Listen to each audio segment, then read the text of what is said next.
واقعہ سویڈن میں ہوا ہے ہم اس کی مذمت کرتے ہیں، اور میں اس بات سے نہ صرف ایک اتفاق کرتا ہوں بلکہ اس کو دہراتا ہوں جو کارڈنل صاحب نے کہی ہے کہ یہ واقعہ کسی ایک آدمی کا کام نہیں ہے۔ جس طرح سے عدالت سے سویڈن کی عدالت نے اس کو اجازت دی،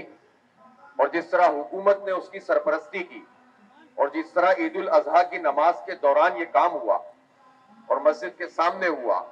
یہ بتاتا ہے کہ اس کے پیچھے وہ ذہن ہے جو دنیا میں بدامنی پھیلانا چاہتا ہے، جو دنیا میں انسانوں کو لڑانا چاہتا ہے، جو مختلف عقیدے کے حامل لوگوں کو آپس میں دست و گریباں کرنا چاہتا ہے، اور وہ ذہن ہے جس نے ہمیشہ دنیا میں بدامنی پھیلا کر اپنے مقاصد کو پورا کیا ہے۔ لہٰذا میں اس ذہن کی مذمت کرتے ہیں کہ جو ایسی مذموم حرکتیں کرتا ہے۔ میں حیران ہوں کہ جس کو یہ اظہار رائے کی آزادی کہتے ہیں یورپ کے لوگ، ان کی وہ آزادی اس وقت کہاں چلی جاتی ہے جب ہولوکاسٹ کے معاملے پر کوئی بات ہو تو یہ آوازیں بند کر دیتے ہیں۔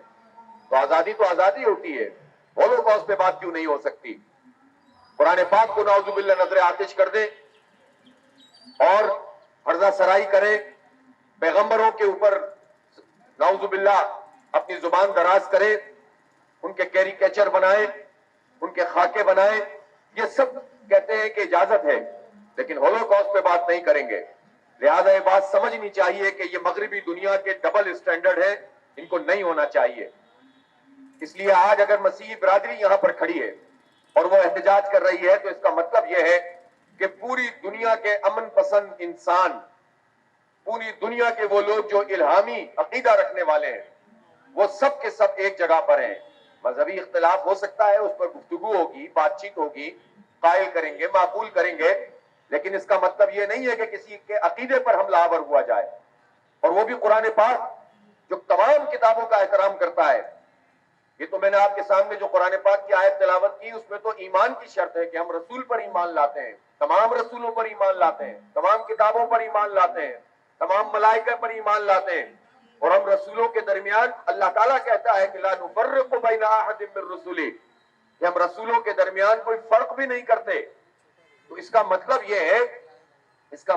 ہے کہ اللہ رب العالمین یہ چاہتا ہے کہ دنیا میں امن ہو، آشتی ہو، اور اسلام کا یہ بنیادی عقیدہ ہے۔ لیکن جہاں جہاں پر مسلمان بڑی تعداد میں ہیں، زیادہ تعداد میں ہیں، اور غیر مسلم اقلیتیں موجود ہیں، وہاں مسلمان اس بات کا اہتمام کرتے ہیں کہ اقلیتوں سے تعلق رکھنے والے لوگوں کو کوئی تکلیف نہ ہو۔ ان کی عبادت گاہوں کا تحفظ کرنا مسلمانوں کی ذمہ داری ہے۔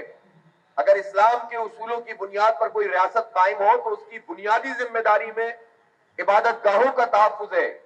بحیثیت انسان ہر فرد کو شہری کا بنیادی حق دینا، یہ اس کا کام ہے، اور اس کی ذمہ داریوں میں یہ شامل ہے اسلامک اسٹیٹ کی۔ تو اس لیے یہ کیسے ممکن ہے کہ ہم ایک دوسرے کے خلاف ان کے عقیدوں کے سرچشموں پر حملہ آور ہوں؟ اور مسلم پرویز صاحب نے بالکل صحیح فرمایا کہ جب ایک یورپی ملک میں حضرت مسیح علیہ السلام، حضرت عیسیٰ علیہ السلام کی شان میں گستاخی پر مبنی ایک فلم بنی تھی، تو سب سے بڑی آواز یہاں سے اٹھی تھی، پاکستان سے اٹھی تھی، اور ہم نے اسی جگہ پر ایک بڑا احتجاج کیا تھا، اور بالآخر پوری دنیا میں یہ آواز گونجی تھی، اس لیے کہ ہم سارے پیغمبر ہمارے پیغمبر ہیں، اللہ تعالیٰ کی طرف سے مبعوث فرمائے گئے پیغمبر ہیں، ہم ان میں فرق نہیں کرتے ہیں۔ اس لیے میں ایک مرتبہ پھر آپ کو خراج تحسین پیش کرتا ہوں اپنی مسیحی برادری کا۔ آپ نے ایک نمائندہ احتجاج کیا ہے، اور یہ میرے خیال ہے پوری دنیا میں ہونے والے احتجاج میں یہ ایک بڑا یونیک قسم کا، بڑا منفرد احتجاج ہے جس میں مسیحی برادری یہاں پر آ کر کھڑی ہے، اور بھی اقلیتیں، ہمارے سکھ برادری سے تعلق رکھنے والے، ہماری ہندو برادری سے تعلق رکھنے والے دوست بھی موجود ہیں جو سویڈن میں قرآن پاک کو نظر آتش کرنے کے خلاف احتجاج کر رہے ہیں۔ اور میں یہ سمجھتا ہوں کہ اس کے نتیجے میں ایک بہت زبردست قسم کا میسج پوری دنیا کو جاتا ہے، اور اس میسج کے مطابق آئندہ یہ جرت کسی کو نہیں ہونی چاہیے۔ اقوام متحدہ میں اس پر قانون سازی ہونی چاہیے